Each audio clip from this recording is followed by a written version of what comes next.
Beh, kita jalan-jalan ngapa ke luar negeri ke orang-orang? Aduh, pala pusing nih. Yuk berobat. Kemana? Ke rumah sakit, kan kita punya BPJS Kesehatan. Yaudah yuk. Tunggu. Tapi di rumah sakit kita ke poli mana ya, Beh? Pusing kan penyebabnya banyak. Bisa hipertensi, sakit mata, gigi, dan lain-lain. Oh iya, gimana kalau kita ke poli kepala? Tidak ada, Bambang. Apa sih orang tua ribut-ribut mulu?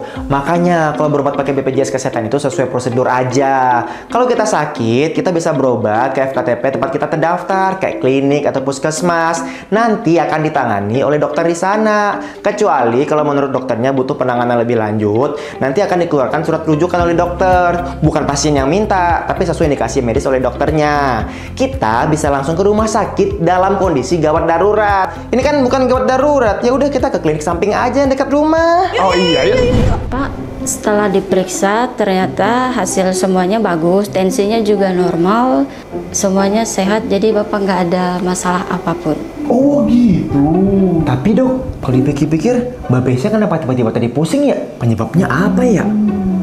Beh, sehat. Yuk, kita jalan-jalan ke luar negeri. Aduh. Nah, itu penyebabnya, Pak.